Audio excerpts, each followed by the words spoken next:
There's a bridge on the outskirts of our town that everyone pretends doesn't exist. It's not marked on any map, and even Google Street View seems to skip past it like it knows better.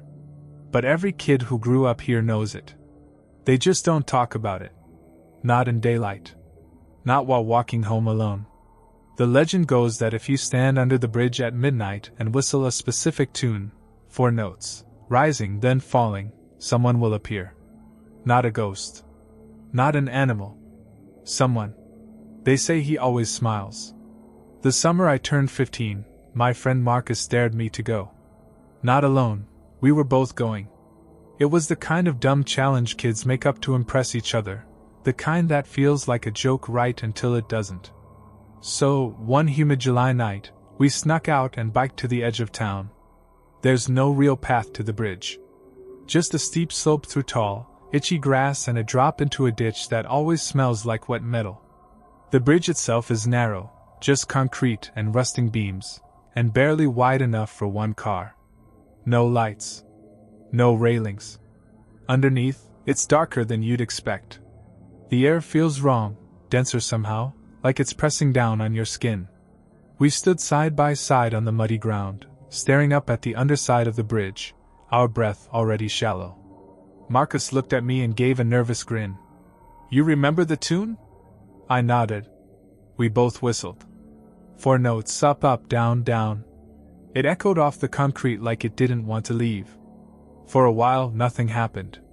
We laughed, tried to act like we weren't checking over our shoulders every few seconds. I was about to say we should head back when Marcus stopped me. "Do you hear that?" It was faint, almost like footsteps, but not on grass or concrete. More like dragging. Something moving over gravel. We froze. The sound got closer. Then we saw him. Just beyond the edge of the light, something emerged. Not walking, not crawling, somewhere in between, like his limbs hadn't decided what they were yet. His face was pale and too smooth, like it had been stretched too tight. No eyes, no nose. Just a wide, impossibly wide mouth. He was smiling. Marcus whispered, "Don't run." But I couldn't not run. We tore up the hill, our legs barely working, our lungs on fire. I didn't look back until I reached the top, and by then, the thing was gone. Just shadows under the bridge. We didn't talk about it on the ride home. Not the thing we saw. Not the way it had moved. Not the sound its smile made when it widened, like cracking paper. But Marcus was never the same after that. He started sleeping with all his lights on. Said he kept waking up at 12:04 a.m. every night, heart pounding, room cold. One night he called me, voice shaking. Said he'd seen someone smiling under his window. "Don't whistle it again," he begged. I didn't. Not until the night he disappeared. They found his bike by the bridge. Nothing else. I never told the police what we saw. Who would believe me? I didn't go to Marcus's funeral. They never found a body, so it was more like a vigil anyway. Closed casket, framed photo, soft piano music. I stood across the street from the church and watched his parents shuffle inside, pale and broken. I felt like if I stepped in there, whatever had taken him would notice me too. In the weeks after he vanished, I started noticing things. The digital clock on my nightstand froze at 12:04 for 3 nights in a row. Not stopped, frozen. The numbers blinked distorted. Then they jumped forward like nothing had happened. I never told anyone. Every time I passed the bridge on the way to school, I looked away. Couldn't help it. Something about it made my stomach churn, like a reflex. Like how your body knows not to step too close to the edge of a roof. Instinct-level dread. But the dreams were worse. I'd find myself back under the bridge, always alone. The whistle would play by itself, like wind in a bottle, even when everything else was dead silent. And then he would come crawling out of the dark. Always smiling. Closer each time. One night I woke up with dirt under my fingernails and blood on my pillow. No idea why. I told myself it was guilt. Grief. I even started therapy, tried to convince myself it was some complex form of PTSD. But part of me knew it was something older. Something that didn't belong in words. One night, my phone rang at exactly 12:04 a.m. The screen said, "Unknown," but the ringtone wasn't my usual one. It was 4 notes, up, up, down, down. The same whistle. I let it ring. Then it rang again the next night. And the next. By the 4th call, I broke. I answered it. There was no voice. Just the sound of dragging, slow, gravelly. Like something pulling itself forward with broken limbs. I dropped the phone. It didn't stop. That was the night I went back. I don't know what I thought I was going to do. Face it? Bargain with it? Bury the whistle once and for all? I brought a crowbar and a flashlight and made my way back down that ditch. The ground was soft, softer than it should have been, like something had been moving through it. Like something had burrowed. There was a trail, too. Fresh drag marks. I didn't need to whistle this time. It was already waiting. When I shined my flashlight toward the beams, he was there. Not underneath this time. Above. Hanging upside down like a bat, face inches from mine, smile impossibly wide. I couldn't move. I couldn't scream. Then he spoke. Not with a voice. Not with sound. But I heard it. Words scraping against the inside of my head. He sang to me. I knew what he meant. Marcus had whistled again. That's why he was taken. Do you want him back? That's what it said next. My mouth opened, but nothing came out. The thing leaned closer, its mouth stretching wider, tearing at the edges. Trade. I remember blacking out. I woke up in my own bed. Everything looked normal. But when I checked the mirror, there were scratches across my face, like someone had dragged dirty nails over my skin. And under my bed, just barely visible beneath the frame, was a pair of muddy sneakers. Marcus's sneakers. I haven't whistled since. But sometimes, late at night, I hear footsteps on the roof. And laughter. Just one note, rising. Smiling. I worked as a night janitor at a high school for 2 years, and during that time, I found something I was never supposed to see. The school was old. Built in the 60s, with the kind of long, echoing hallways that make you feel watched even when you're alone. During the day, it looked normal. But at night, under fluorescent buzz and silence, it felt like the building was holding its breath. My shift ran from 10 p.m. to 4 a.m. I mostly kept my headphones in, cleaned the classrooms, and avoided the basement level. Not because of any stories, I just hated the way the air changed down there. Heavier. Staler. One night, while I was emptying trash in the second-floor administrative wing, I noticed something strange. The door to the records room was ajar. That door was always locked. I only had access to it once, when I helped clean after a pipe burst. Now it was cracked open, just enough to tempt curiosity. I probably should have ignored it. But I didn't. The room was filled with rows of filing cabinets, gray metal, humming with the scent of paper and dust. I flicked on the light and stepped inside. Everything looked untouched, except for one drawer hanging slightly open. Inside was a single red folder. No label. No markings. Just a thick, slightly warped red folder with creased corners. I opened it. It was filled with printed emails, reports, and memos. All about the same student, Matthew Blanchard. I'd never heard the name before, but the dates caught my eye. They spanned a full decade. Every single year, the same name kept appearing on new rosters, new counseling records, new incident reports. But the birth date never changed. Born in 1998. Always listed as 17 years old. That didn't make sense. The earliest record was from 2015. The most recent was from just last year. That would make him, what? 26? I kept reading. The earliest reports were pretty standard. Fights with classmates. Skipping class. Detention. But the language grew more clinical. Dissociative episodes. Claims of temporal displacement. Reports of voices. One note, handwritten and barely legible, just said, "Student insists he's already died here." There were photos too. School ID headshots year after year. It was always the same face. Same clothes. Same dead eyes. I flipped to the last document. A final evaluation form, unsigned. Under. Status. Someone had written. Containment no longer effective. That's when I heard the door click shut behind me. The light flickered. I froze. Then I heard it, a faint shuffle, like shoes on tile, coming from the hallway. I killed the light and crouched. The footsteps passed. Slow, uneven. One heavy step. Then a drag. Like someone pulling a leg behind them. When I finally worked up the nerve to peek out, the hallway was empty. But down at the far end, just before the corner turned, I saw it, something standing perfectly still, half in shadow. Watching me. I blinked. It was gone. I left the red folder exactly where I'd found it, and backed out of the room. I finished the rest of my shift on autopilot, never taking off my headphones, music blasting to drown out every echo. I thought about reporting it, but what would I say? Hey, there's a folder full of records about a student who doesn't age and maybe died here. No. I told myself it was just a prank. Some elaborate archive error. A joke.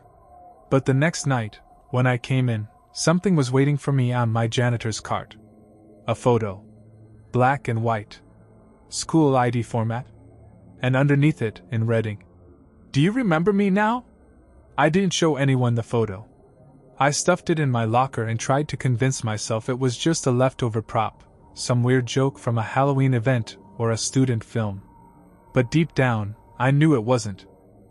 The boy in the picture, Matthew Blanchard, wasn't grinning like you'd expect in a student ID. His mouth was slack. His eyes were focused on something just behind the camera. Something wrong. And the words under it, "Do you remember me now?" felt aimed at me. The rest of the week passed without incident. I kept my head down, avoided the records room, and made sure to clean with the lights on, always. But the photo burned a hole in my thoughts. I started having dreams, fragments really, about dark staircases, locked doors, and a boy banging his fists against a window from inside a classroom. Always the same room. Room 214. I asked one of the teachers about that room. She looked confused. "There is number 214, she said. "Only goes up to 213 on that wing." I checked myself that night. She was right. But when I was vacuuming the second floor science hall, I saw something that stopped me cold. A door. Between 213 and the supply closet. Plain, with no label. Like it didn't want attention. I walked over and placed my hand on the knob. Cold. Unnaturally cold. It didn't turn. But I could feel something behind it. Not air. Not movement. Pressure. Like someone pushing against it, waiting. I walked away. That night, as I was locking up, the intercom buzzed on. A screech of static, then a single whisper. "You left me here." I ran. Didn't even clock out. The next morning, I got a call from the school's admin office. They asked if I could come in earlier that night. Said there was something they needed me to clean up in the basement. I told them no. I even considered quitting. But I didn't. I came in, like an idiot. There was no mess in the basement. No call logs either. I checked. What there was, in the hallway just outside the old boiler room, was a second red folder. This one was thinner. Just one photo inside. It was me. A still from the security cameras. Standing in front of room 214. Underneath, in the same red ink. "You're next." That night I didn't clean. I roamed the building, trying to understand what this thing wanted.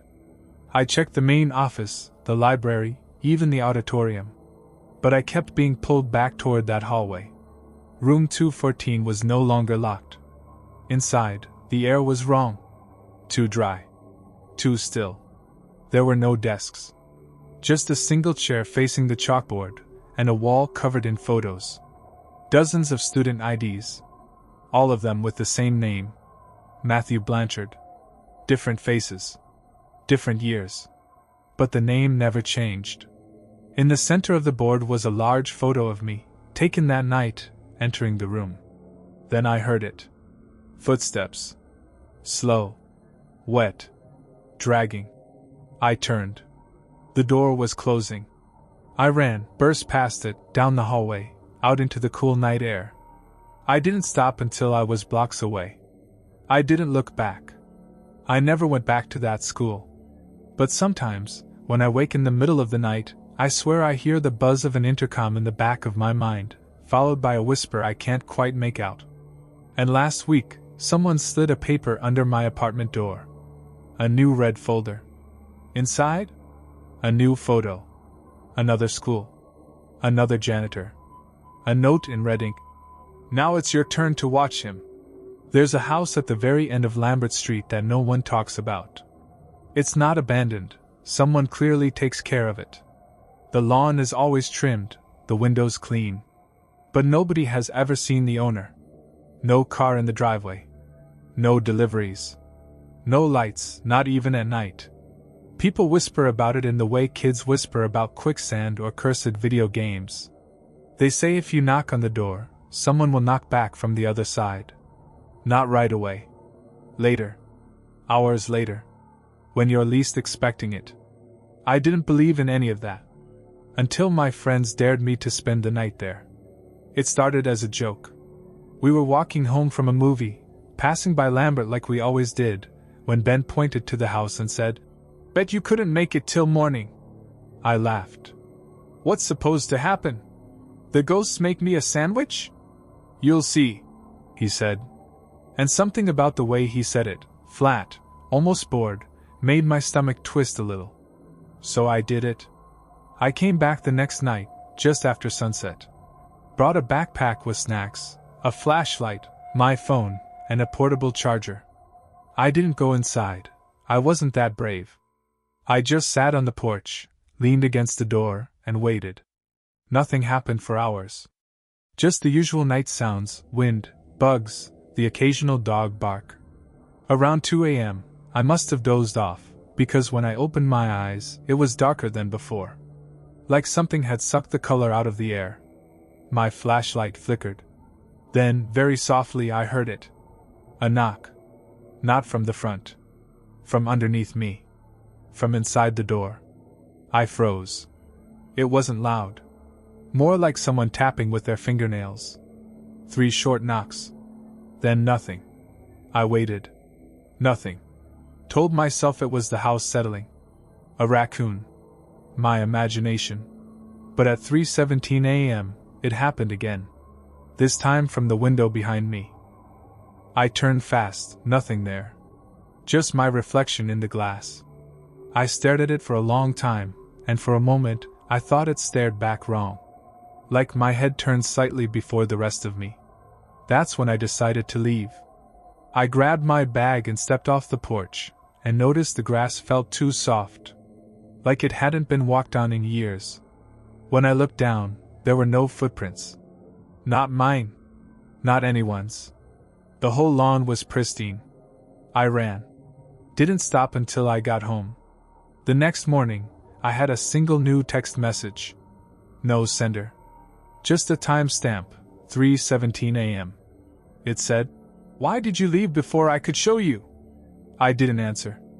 I deleted it. Told myself it was a prank.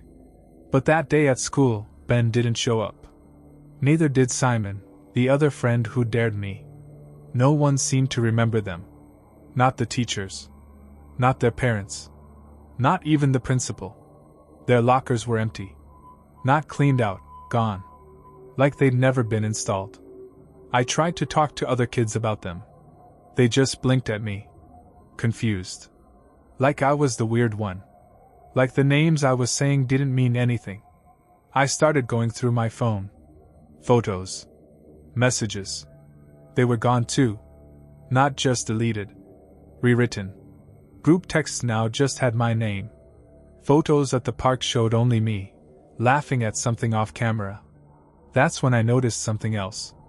In the corner of every picture, barely visible, was a house. Gray shutters. Red door. The last house on Lambert Street. Waiting. I didn't sleep that night. I stayed up scrolling through every file I had, Google Drive, old USBs, cloud backups. Looking for proof. For anything.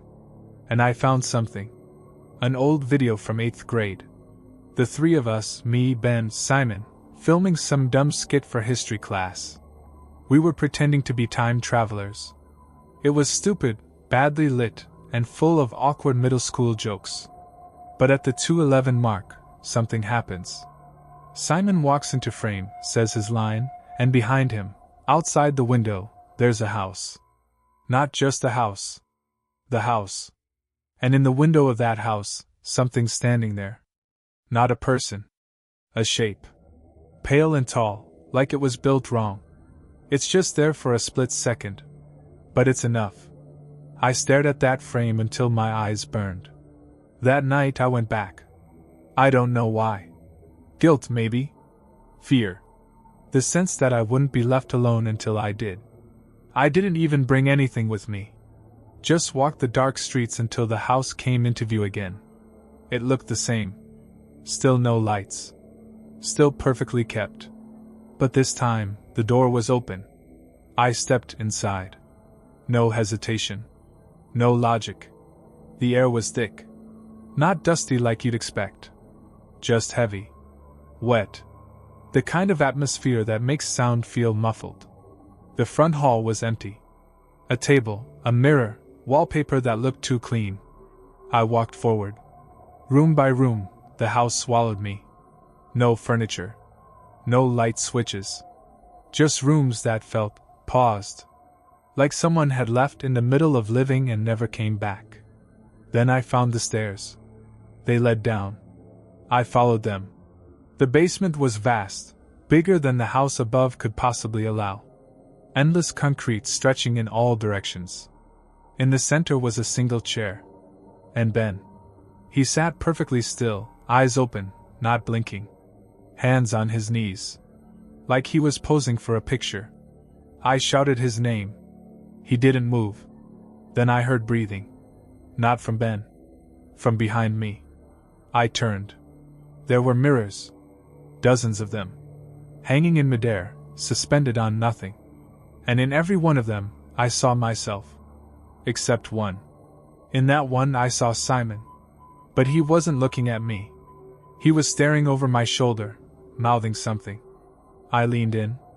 Tried to read his lips. Don't let it learn your name. I spun around. Nothing there. When I turned back, all the mirrors were blank. Just glass. Ben was gone. So was the chair. I ran.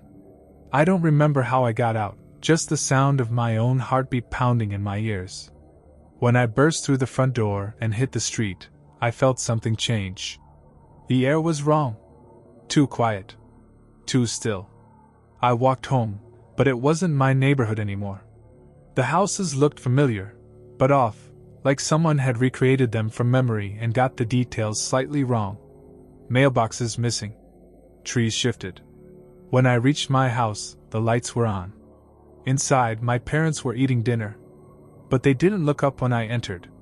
Didn't respond when I spoke. Didn't blink. I went to my room. My bed was made, but the posters were wrong. The books on my shelf, titles I'd never owned. My phone was gone. My clothes fit a little tighter. Then I saw it. A piece of paper on the pillow. One sentence, written in red ink. Thank you for coming back. That's where I am now. I don't think this place is real. I think the house rewrote me. And if you're reading this, don't go near Lambert Street. Because the house doesn't just take you. It remembers you. I used to work the graveyard shift at a fast food place just off the highway. Midnight to 6 a.m. It was mostly empty, just truckers, college kids, and the occasional lost traveler. The perfect job for someone who didn't want to be noticed. But we had this regular. He came every Thursday at exactly 3:03 a.m. Same car. Same order. Same voice. One coffee. No cream. No sugar. His car was an old Cadillac, jet black, with windows so tinted I could never see his face. At first, it felt like a weird coincidence. Then it became routine. Then it became wrong. Because there was something off about him. Every week, his hand, when it reached out for the coffee, was completely still. No tremor. No movement. Just a perfectly steady, pale hand, with 2 long fingers and a wedding ring that looked rusted into the skin. He never responded to small talk. Never asked for anything else. Just took the cup, handed over a crisp $5 bill, and drove off. Always slowly. Always silently. One Thursday, I got curious. I asked my manager if she knew him. She didn't know what I was talking about. "You sure you're not just dreaming that?" She laughed. I checked the security footage. 3:03 a.m. Thursday night. Drive-through camera. There was no car. I played it 5 times. Nothing. But the drawer log showed a coffee sale. A $5 bill in the register. The bill was there. Still warm. That night I tried to ignore it. Told myself it was a camera glitch. A memory lapse. Anything. But the next Thursday, I was ready. I brought my own phone and recorded everything. Sure enough, at 3:03 a.m., the Cadillac pulled in. I served the coffee. The hand emerged. The bill exchanged. I had proof. But when I watched the video, nothing. No car. No sound. Just me, alone at the window, handing a coffee into empty air. I didn't sleep that day. I showed the video to my coworker Ellie, someone who didn't scare easily. She watched it in silence, then said, "You know what time my sister died?" I didn't. 3:03 a.m. Thursday morning. Car crash. Black Cadillac hit her head on. I asked if she was messing with me. She swore on her life. That night, she stayed with me for the shift. At 3 a.m., we both stood by the window. "Let me serve him," she whispered. And when 3:03 came, we both heard the low hum of an engine pulling forward. I froze. She didn't. She stepped to the window, took the cup, and held it out. A pale hand took it. Then the car rolled forward and vanished into the dark. Ellie was shaking. I asked her what she saw. She just whispered, "That wasn't a man." We both called out sick the next week. But curiosity is a stupid, burning thing. I came back. At 3:03 a.m., I didn't open the window. I stood still and watched. The car idled for nearly a minute. Then the horn honked. Once. Sharp and deliberate. And on my headset I heard a voice that wasn't coming from the speaker. It was coming from behind me. Right behind me. "One coffee. No cream.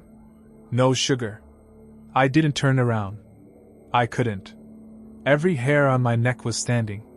My body locked up, like some ancient part of my brain knew that whatever was behind me wasn't meant to be seen. Not directly. The voice on the headset, low, wet, and hollow, hung in the air too long. Like it didn't echo off the walls so much as stick to them. Then it repeated. "One coffee. No cream. No sugar." The headset clicked off. The car was gone. I left my shift early. Told the manager I was sick. Told myself it was a hallucination. But I never wore that headset again. Over the next few weeks, I did everything I could to avoid the Thursday 3 a.m. window. I swapped shifts. Worked back kitchen. Took sick days. But I always knew when it was 3:03 a.m. I'd feel it in my bones. The building would get quiet. Too quiet. Like sound itself had taken a breath. And then the smell would come. Not like food. Or smoke. Like wet coins. Blood and metal and something else. Old. Ellie quit. She wouldn't say why, but I knew. She wouldn't even answer my texts. Moved to another city within a month. I should have left too. But I didn't. The last night I worked there, the power went out around 2:45 a.m. Total blackout. No lights. No machines. Even my phone went dead. I stood there in the dark, gripping the counter, watching the clock on the wall tick slowly toward that cursed time. 3:03. And then I heard it. An engine purring low. The faint crunch of tires over gravel. It wasn't on the headset this time. It was right outside. I stepped to the window. The lights in the parking lot were dead, but the shape of the Cadillac was unmistakable. Sitting there. Waiting. I didn't open the window. Didn't move. But the passenger side window slowly rolled down. And inside I saw something. Not a person. A shape. Pale and too long for the driver's seat. No eyes. Just a stretched, glistening face with a permanent smile carved into its skin. Not a happy smile, something practiced. Like it had learned how to mimic a mouth. It held something out through the window. Not money. A photo. Of me. As a kid. Holding a cup of coffee I didn't remember ever drinking. Then the voice again, though its mouth didn't move. I remember your taste. I stepped back, stumbled, nearly fell. When I looked again, the car was gone. The parking lot was empty. The lights flicked back on. Everything was normal. Except for the photo.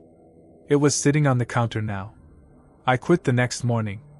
I moved across the country, changed my number, deleted every photo I could find of me as a child. I don't go near drive-thrus anymore. I make my coffee at home. But every Thursday morning, I wake up at exactly 3:03 a.m. No matter what time zone I'm in. No matter where I am. And sometimes, when I look out the window, I swear I see headlights. Just parked. Waiting. Everyone remembers one teacher who gave them the creeps. Ours was a substitute. She showed up mid-semester, right after our usual English teacher, Mr. Campbell, took an unexpected leave of absence. That's what the announcement said. No one knew why. No goodbye, no email, just gone. The sub's name was Ms. Van. She was tall, sharp-featured, with a neck that looked too long for her frame. Her voice was too flat, like it came from the wrong part of her throat. She never blinked when she talked. And she always smiled. Always. Even when nobody said anything funny. We were 16, so of course we joked about it. Called her, the stork, behind her back. Said she was probably a vampire or a mannequin or both. Normal teen stuff. But the jokes stopped after a week. First was Liam. Loud, cocky, always had something to say. He made a crack about her eyes in front of the whole class. Something like, "I bet those are just painted on." The class laughed. Ms. Van didn't. She just stared at him for a full 30 seconds. Smile never moved. Eyes wide. Next day, Liam didn't show up. They said he transferred. Midweek. No warning. I checked his locker. Empty. Like he'd never been there. Then it happened again. Tasha this time. Said she'd seen Ms. Van at the grocery store just standing in the frozen food aisle. Not shopping. Just staring at the freezer doors. Next day? Gone. Transferred. The school called it coincidence. Rumors spread that kids were being expelled for prank videos, secret TikToks. But none of their accounts showed any signs of life. No posts. No messages. No replies. They were just gone. One by one. And through it all, Ms. Van kept smiling. Teaching Shakespeare like nothing was wrong. Until it was my turn. It happened after school. I stayed late to grab a book I'd left in my locker. The halls were dark, mostly empty. I passed by room 3B, our English room, when I heard something. A soft rustling. I peeked inside. The lights were off. But Ms. Van was there. Standing behind the teacher's desk. Alone. Staring straight ahead. Her mouth was open. Not wide. Just slightly agape. Enough to see the tip of her tongue resting perfectly still. But her eyes were closed. Like she was sleeping standing up. Then she started whispering. Not words. Just sounds. Like clicking. Wet clicking. It echoed too loud for how soft it was. I couldn't move. Then she stopped. And opened her eyes. Without turning her head, she said, "You're late." I ran. Didn't stop until I was outside, panting, heart racing. I didn't go to school the next day. Told my mom I was sick. But that night, my phone buzzed at 2:34 a.m. No caller ID. Just a single message. You should have stayed to learn. I blocked the number. But every night since, I've gotten another text. Different numbers. Different messages. All variations of the same thing. You are next. I see you. Class isn't over. And in the reflection of my phone screen, I swear I sometimes see her. Not behind me. In me. Like my smile isn't mine anymore. I tried everything to make it stop. New phone. New number. Deleted all my accounts. Turned off location sharing. Didn't matter. The texts still came. Sometimes they arrived without any sound, just appearing on the screen like they'd always been there. Other times, they vibrated violently, buzz after buzz until I couldn't ignore them. The messages grew stranger. Less like warnings, more like instructions. Open your mouth. Hold still. They won't notice if you're quiet. And then came the photos. Not of me. Of others. Blurry images of kids in my class, their faces stretched or frozen mid-expression, like someone had taken the picture too close or too far. Sometimes their eyes were closed. Sometimes wide open, like they'd been caught mid-scream. One of the photos was of Liam. He wasn't smiling. But Ms. Van was, standing just behind him, hands on his shoulders, eyes empty. I showed my mom one of the texts. She looked at it, blinked, then said, "I don't see anything." Like the screen was blank. I started carrying a pocket knife. I never used it. But I held it tightly every time I walked through the school's halls, especially past room 3B. Then came the final straw. Mr. Campbell came back. Except it wasn't him. The school announced his return like nothing had happened. No mention of where he'd been. When I saw him, my stomach dropped. He looked the same. But his smile was wrong. Tight stretched. And his eyes didn't blink. Just like hers. Ms. Van was gone. Reassigned, they said. But every time he stood in front of the class, I saw her in him. The same tilt of the head. The same pauses between words. Like he was listening to something only he could hear. Then, on a Monday, our class was told to write anonymous journal entries about our fears. I wrote, "I know she's still here." I didn't turn mine in. But someone else did. The next morning, that sentence was written across the whiteboard. Big red letters. "I know she's still here." Nobody said a word. Not even him. I knew I had to leave. So I skipped town. Stayed with my cousin 3 hours away. Changed schools. Blocked every number I didn't recognize. And for a while, it worked. No texts. No whispers. Then I started noticing things in the new school. A substitute in the history department. Tall. Pale. Smiling. The same smile. The first time I passed her in the hallway, she didn't say anything. Just tapped her fingers against her leg 3 quick clicks. Wet. Soft. Like the sound she made behind the desk. I haven't gone back since. I stay in motels now. Cheap ones, cash only. I don't stay in one place more than a few days. And still, every Thursday at 2:34 a.m., my phone buzzes. No message anymore. Just the sound of a chalkboard being scratched. Sometimes, when I pass mirrors, I see her. Standing at the back of the room behind me. Smiling. Holding out a class roster. My name is always at the top.